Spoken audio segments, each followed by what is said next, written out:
अब जो यूरोप का व्यक्ति है वो केरल में आया और तो उसने क्या किया, वहाँ की मलयालमी सीखी, वहाँ के चावल का खाना सीख लिया, वहाँ के जो वस्त्र है सूती कपड़े पहनते हैं वो पहनना सीखा। तो ये परिवर्तन जो था ये इसका ऐच्छिक है, ये परिवर्तन उसका ऐच्छिक है,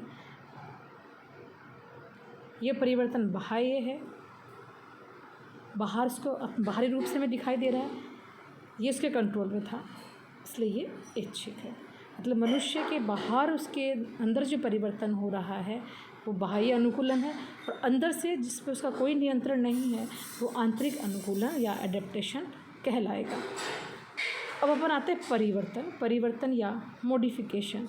किसी भी वातावरण के साथ अनुकूलन करता है मनुष्य, तो उस प्राकृतिक वातावरण के साथ वो कुछ परिवर्तन भी करता है, जैसे वही केरल का व्यक्ति जो यूरोप से भारत में आया था, वहाँ गर्मी बहुत नहीं थी, लेकिन केरल में गर्मी बहुत है, इसलिए उसने क्या किया, अपने घर में एसी लगा लिए। ठीक है, अपने घर में एसी लगा लिए तो उसको बाहरी रूप से उसने परिवर्तन किया। अब उसने परिवर्तन किया और धीरे धीरे उसने बाहरी रूप से अपने रीति रिवाज भी यहाँ के लेने या सीखने शुरू कर दिए। ठीक है, क्या शुरू कर दिया, जैसे यहाँ के लोग धार्मिक पूजा करते हैं, उस धार्मिक पूजा में शामिल होना शुरू कर दिया।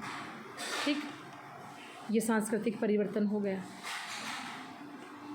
कि उस वातावरण के साथ धीरे धीरे उसने क्या किया, यहाँ के वातावरण के साथ लेना सीखना शुरू कर दिया, सांस्कृतिक चीज़ें उससे सीखी। अगर केरल में वस्त्र बनता है वो बनाना सीखेगा, है ना, वहाँ का रहन सहन खान पान भाषा तो सीख ही रहा है वो।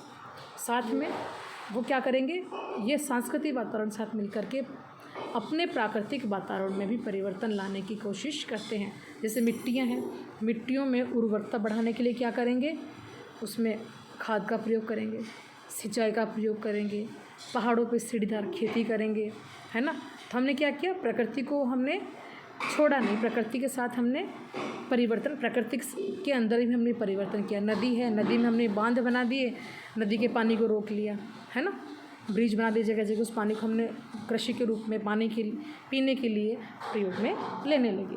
तो ये सब जो है ये वातावरण समायोजन कहलाता है।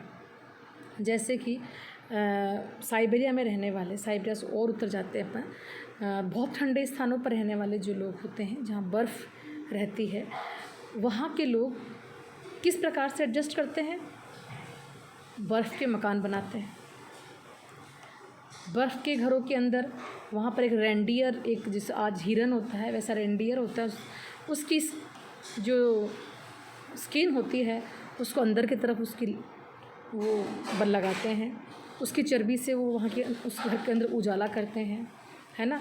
उस रेंडियर को ही वो बहुत दिन तक खाते हैं। वहाँ पर सील मछली होती है, उस सील मछली को खाते हैं क्योंकि उनके पास यही आहार होते हैं, इन्हीं पर वो पूरी तरीके से निर्भर है। तो यहीं से उनको ऊर्जा मिलती है और उस सील के जो हड्डियाँ होती हैं उनसे उनके औजार बना लेते हैं। तो इनके जो भी वातावरण से था उन्होंने वातावरण से लिया और वातावरण में परिवर्तन भी करने की कोशिश करेंगे, है ना। जैसे आजकल क्या हो रहा है कि एस्किमोस जो हैं वहाँ पर उनके पास सब कुछ मिलने लगा है, क्योंकि अपने यहाँ से जैसे रूस है, स्वीडन, नॉर्वे जैसे देश हैं, वहाँ से लोग उधर की तरफ एक टूरिस्ट के तौर पे उसको विकसित किया जा रहा है। तो वो लोग एस्किमोस को काफ़ी चीज़ें देते हैं, उनके साथ बार्टर सिस्टम करते हैं, उनको बंदूक दे देते हैं, उनको चश्मे ले जा के दे देते हैं और बदले में उनकी वहाँ की चीज़ें लेके आते हैं। तो क्या हो रहा है, धीरे धीरे वहाँ के सांस्कृतिक, वहाँ के प्राकृतिक वातावरण में भी परिवर्तन हो रहा है। यानी कि एडजस्टमेंट जो है दोनों तरफ होगा, मनुष्य भी करेगा खुद प्राकृतिक वातावरण के साथ और प्राकृतिक वातावरण भी परिवर्तित होगा मनुष्य के प्रभाव से।